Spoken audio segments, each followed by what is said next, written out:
Everyone, আসসালামু আলাইকুম। আশা করছি আপনারা সবাই অনেক ভালো আছেন। আমরা সবাই আলহামদুলিল্লাহ ভালো আছি। আরও একটা ব্লগ ভিডিও দেখার জন্য আপনাদের সবাইকে ওয়েলকাম জানাচ্ছি। তো এখন হচ্ছে সন্ধ্যার পরে আমি আজকে সারা দিনই হচ্ছে বুকিং এর কাজে ব্যস্ত ছিলাম। এরপরে হচ্ছে কুরিয়ার করতে গিয়েছি। কুরিয়ার করে এসে নামাজ পড়ে এখন রেডি হয়েছে, আমাদের বাসায় যাব। সবাই মিলে হচ্ছে আজকে আমাদের বাসায় বিকেলবেলা যাওয়ার কথা ছিল, যেহেতু আমার বুকিং এর অনেক বেশি কাজ ছিল, সে কারণে হচ্ছে বিকেলবেলা যেতে পারিনি। তো সবাই এখন রেডি, জাস্ট হচ্ছে বের হয়ে যাব এই আর কি।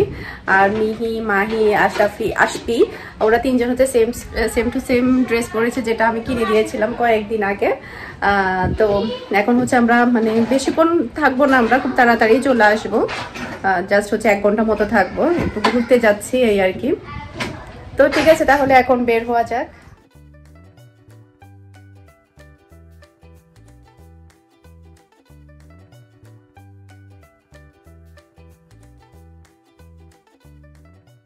তো আমরা হচ্ছে অলরেডি আমাদের বাসায় চলে এসেছি। বাচ্চারা কিন্তু অনেক বেশি হ্যাপি, বিশেষ করে মিহি, মিনহা দুইজনে অনেক বেশি হ্যাপি, কারণ নানুর বাসায় আসলে টিভি দেখতে পারে। তো টিভি দেখলেই কিন্তু ওরা আর তেমন কিছুই চাই না, টিভি নিয়ে লেগে থাকে। মানে আর কোনো দিক দিয়ে, খানার দিক দিয়ে বলো কি আর দিক দিয়ে বলো, সোফার মধ্যে বসে শুধু টিভি দেখবে। আর মাশাআল্লাহ সেম টু সেম ড্রেস পরাতে বাচ্চাদেরকে কিন্তু অনেক বেশি সুন্দর লাগছে। মানে বাচ্চাদেরকে আসলে সবাইকে একই রকম পরালে অনেক বেশি ভালো লাগে। আর মিনহা একটু রাগ করেছে, মনে হয় কারোর সাথে কিছু একটা হয়েছে, যার কারণে ও রাগ করে শুয়ে আছে এখানে। এরপরে হচ্ছে ওর টিভি দেখার ভঙ্গিটাই দেখুন, কিভাবে সে এত কাছে গিয়ে টিভি দেখছে। এর জন্যই তো আমি বাসায় টিভি কিনি না, কারণ বাসায় টিভি কিনলে কোনো অস্তিত্ব থাকবে না। তো এখানে দেখতে পাচ্ছেন অনেক কিছুই তৈরি করেছে। ভাবি নেই, ভাবি বাবার বাড়িতে বেড়াতে গিয়েছে। তো মেরিন অনেক কিছুই তৈরি করেছে এখানে সবার জন্য। তো এখন হচ্ছে আমরা সবাই মিলে বসে নাস্তা করব। আর টুনটু তো অলরেডি সবার আগে বসে গিয়েছে। আমাদের বাসার মধ্যে সবচাইতে ভালো মেয়েটা হচ্ছে টুনটু, কারণ টেবিলে খাবার থাকবে, টুনটু খাক বা না খাক ওটা পরের কথা। ও কিন্তু তেমন একটা খায় না, শুধু একটু একটু টেস্ট করে দেখে, এরপরেও খাই না। ভাত তো টোটালি খাই না, তারপর ও এসে বসে যাবে। এটাই হচ্ছে তো ওর সবচাইতে ভালো গুণ।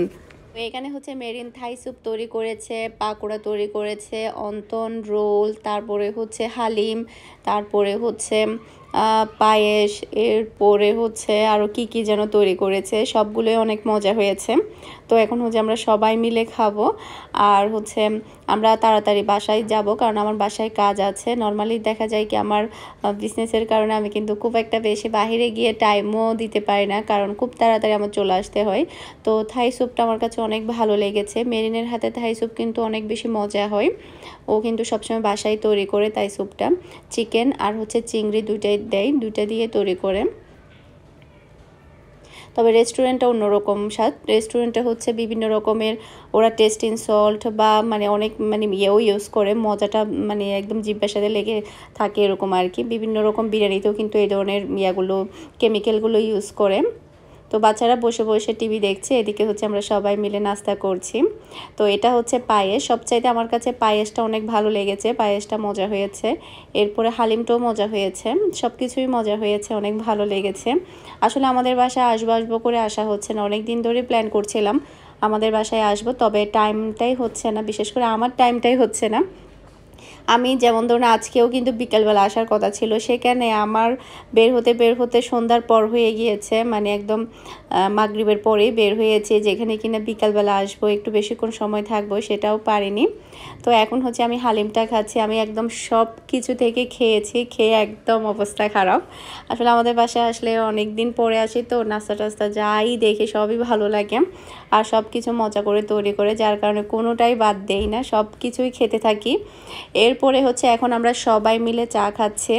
তো চাটা তো আসলে থাকবে, আমাদের চট্টগ্রামের মানুষেরা কিন্তু অনেক বেশি চা পাগল। আর শুধু চট্টগ্রামের মানুষের না, মানে আমাদের বাংলাদেশের সব মানুষই কিন্তু চা পাগল। সবাই কিন্তু দিনে 2 বার অন্তত চা খাবে। সেক্ষেত্রে কিন্তু আমারটা আবার ভিন্ন, আমি ডেলি 4 বার চা খাই। 4 বার না খেলে আমার কাছে মোটেও ভালো লাগে না। মানে দুপুরের খাওয়া দাওয়ার পরে সন্ধ্যায়, আবার বিকালবেলা অনেক সময় 5 বারও হয়, 4 বার কি 5 বার, কমেরটা 4 বার, এরপর নয়তো 5 বার। তো এরপরে হচ্ছে এখন আমরা চলে যাচ্ছি 9টার দিক দিয়ে, আমার কাজ আছে সেই কারণে। অনেক বেশি কল আসছে, মেসেজ আসছে। কারণ হচ্ছে আমার বুকিংগুলো সবগুলো আসলে আমিই করি, যার কারণে আমার অনেকটা বেশি টাইম লাগে বুকিংয়ের মেসেজগুলো দেখতে, সব কিছু কমপ্লিট করতে, অনেক বেশি মানে সময়ের ব্যাপার। তাই সেই জন্য আমরা এখন তাড়াতাড়ি চলে যাচ্ছি। আমাদের বাসায় 1-1.5 ঘন্টা 2 ঘন্টা মতোই ছিলাম, খুব বেশিক্ষণ থাকিনি। তো মাঝখান দিয়ে অনেক দিন ধরে কিন্তু পোস্ট করা হয়নি, কারণ হচ্ছে ফাহিম ব্যস্ত ছিল, যেহেতু ওর জব হয়েছে, ওর প্রতিদিন জবে যেতে হয়। তো এখন ও যে সময়টাতে সময় পায়, যেদিনই সময় পায় সেদিন একটু একটু করে সবগুলো পোস্ট করে দিচ্ছে। এখানে হচ্ছে আরও কিছু আমি রেডি করে রাখছি, এগুলো সবই জেলু আপুর কাপড়, এগুলো সবই সেলাই করা। শুধু লাস্টের 2টা ড্রেস নিয়েছে উনি, এগুলো সেলাই করতে দেয়নি, কারণ সেলাই করতে করতে লেট হয়ে যাবে সে কারণে। তো এখানে পাকিস্তানি ড্রেস সবগুলো ড্রেস কিন্তু অনেক বেশি সুন্দর মাশাআল্লাহ। এই যে এই ড্রেস, এটা হচ্ছে তাওয়াক্কালের ড্রেসটা।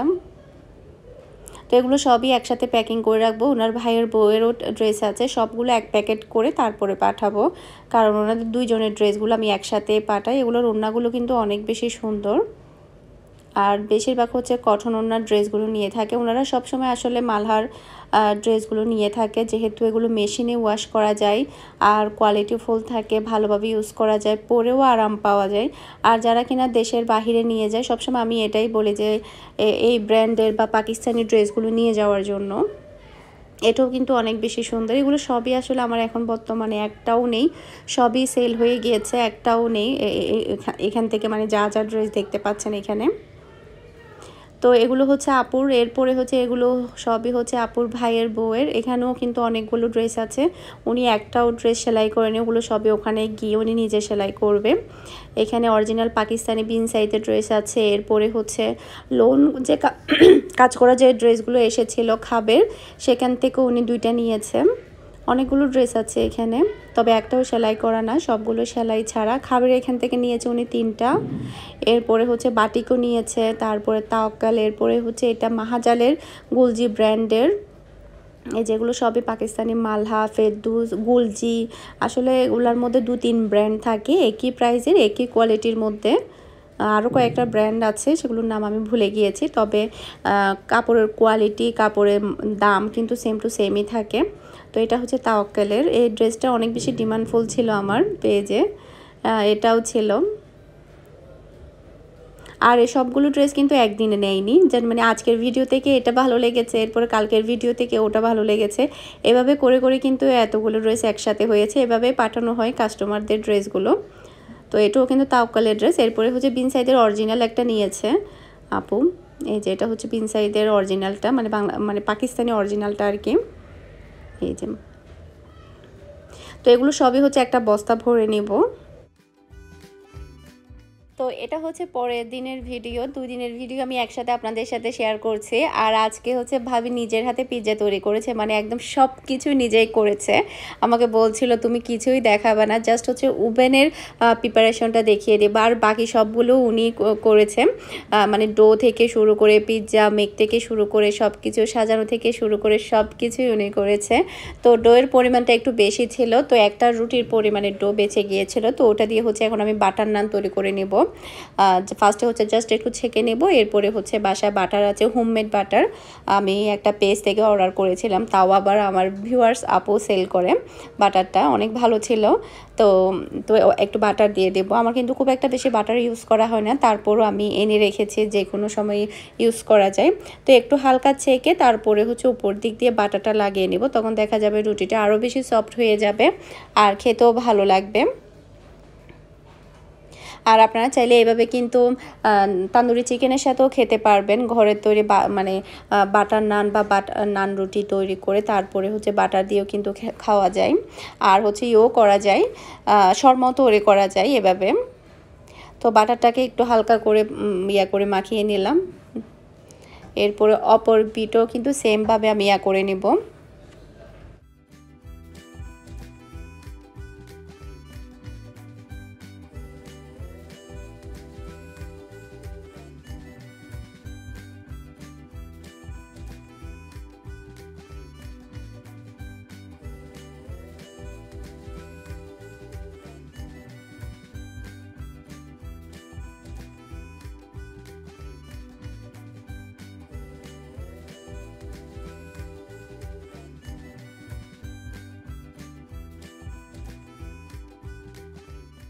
তো এখানে আপনারা দেখতে পাচ্ছেন আমার বাটার নান কিন্তু সম্পূর্ণভাবে রেডি, যে কেউ খেতে পারবে। জাস্ট আমি এমনিতে বানিয়ে রেখেছি, যেহেতু ডোটা বেঁচে গিয়েছে, নষ্ট হয়ে যাবে, সে কারণে তৈরি করে নিলাম। এখন হচ্ছে বাচ্চাদের সবাইকে হচ্ছে পিৎজা কেটে দেব। বাচ্চারা কিন্তু পিৎজার জন্য অনেক বেশি পাগল। আর মাশাল্লাহ আজকের পিৎজা কিন্তু অনেক বেশি মজা হয়েছে।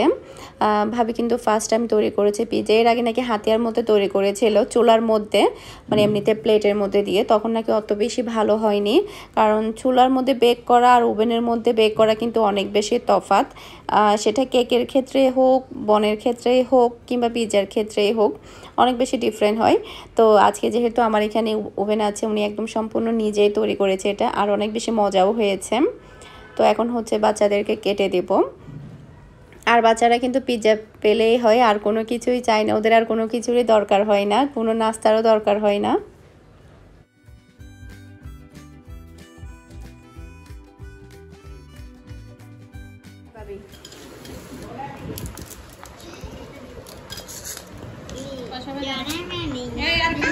এটা কে খাচ্ছে?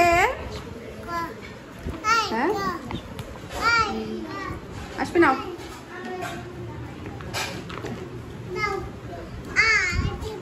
কি লাগবে? কি লাগবে? গরম? ঠান্ডা হোক, ঠান্ডা হোক।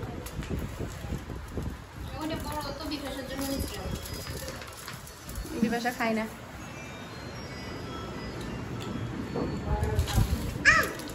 আপনি বাতাসে ঠিক আসছে?